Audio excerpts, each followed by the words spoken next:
के अध्याय में कहते हैं कि हे श्रेष्ठ मुनियो, अब मैं आगे की कथा कहता हूं, सो आप ध्यान से सुनो। एक राजा था जिसका नाम था उल्कामुख। बहुत ही बुद्धिमान था, जितेंद्रिय था। उसकी पत्नी कमल के समान मुख वाली सती साध्वी थी, हर तरह से परिपूर्ण थी। लेकिन बदनसीब उनका कितना था कि उनके पास कोई संतान नहीं थी। राजा दिन और रात विचार करता था कि मेरे धन का, मेरे राज वैभव का आखिरकार होगा क्या। दिन और रात सोचता था। एक दिन की बात, राजा रानी ने विचार किया और दोनों ने कुछ सामान लेकर भद्रशिला नदी के किनारे गए। वहां जाकर के भद्रशिला के किनारे पर दोनों ने भगवान का व्रत पूजन किया। तभी उस नदी में एक व्यापारी जिसका नाम साधु था, अपनी नाव को लेकर बहुत सा धन लेकर व्यापार गुजार रहा था। और उनको व्रत करते देख करके उस साधु ने अपनी नाव को वहीं ठहरा दिया और वहां से उतर के उनके पास जाकर कहने लगा कि राजा साहब एक बात बताओ, ये तुम क्या कर रहे हो।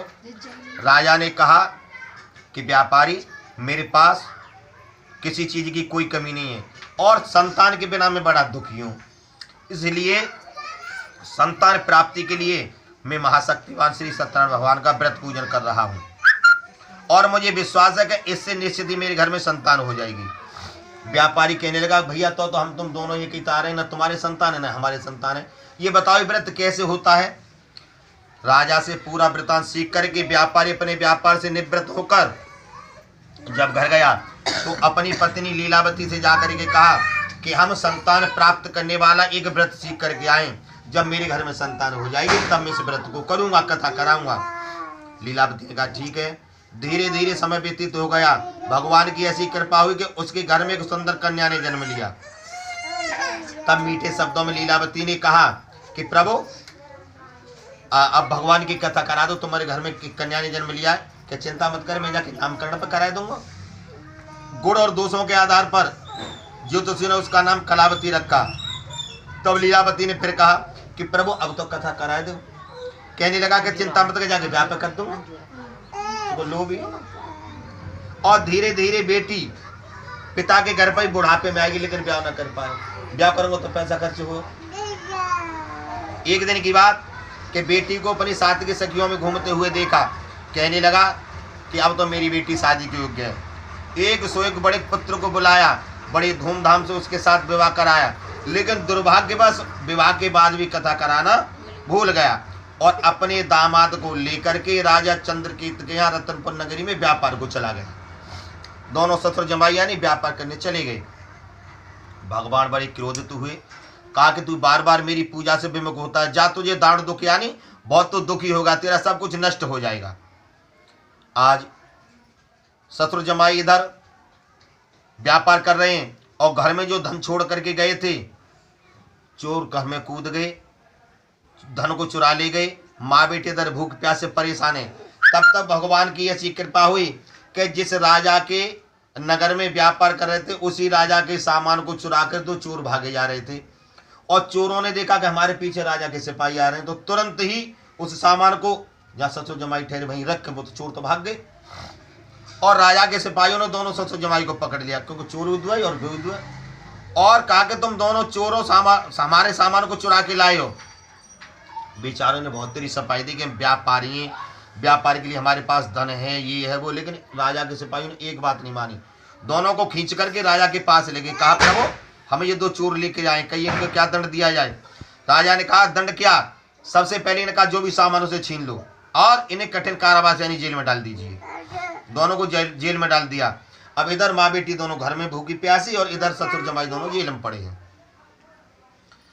एक दिन की बात, जब बेटी से भूख से न रहा गया तो मोहल्ला में घूमने निकली कि कहीं दो रोटी मिल जाए खाने को। एक घर में कथा हो रही थी, वहीं जाकर बेटी ने कथा सुनी और कथा सुन करके कहीं हवन हो, यज्ञ हो, कथा हो, भागवत हो, रामायण हो, प्रसाद तो हर किसी में बंटता है।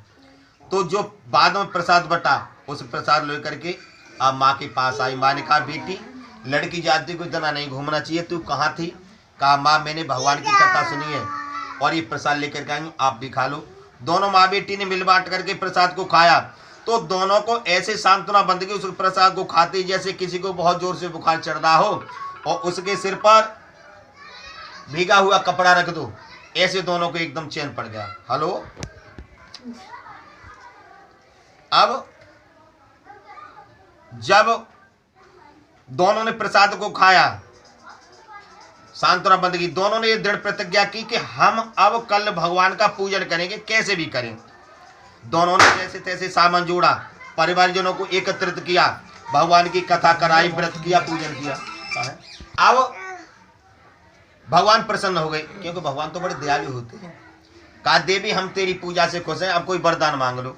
कहा प्रभु अगर वरदान देना चाहते हो तो ऐसा करो कि मेरे पति और मेरे दामाद सकुशल घर वापस आ जाएं, परदेश में कहीं भी हों, और साथ ही साथ हमारा जो भी अपराध है वह क्षमा कर दो। वो बड़ी सच्ची भावना से, और आजकल की मालूम भगवान का दर्शन दे दे, कहें तू वरदान मांग ले तो ब्याह तो नो, पहले मेरे बाल करने को ब्याह है जाए, फिर धन माया दे दे। लेकिन उसने कुछ नहीं मांगा, ये कहा कि मेरे पति दामाद सकुशल घर वापस आ जाए और जो भी हमसे अपराध हुआ यानी भूले प्रभु से क्षमा करो।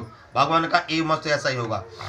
अब जिस राजा की कैद में दोनों ससुर दामाद बंद थे, उस राजा को स्वप्न में कहा भगवान ने कि राजन तूने दो व्यापारियों को जो चोर बना के बंदी बना रखा है, इनको छोड़ दे, अगर तू नहीं छोड़ेगा तो मैं तेरा धन पुत्रा सब नष्ट कर दूंगा। भगवान किस बात से वो डर गया और सुबह होते ही दोनों को छुड़वा दिया।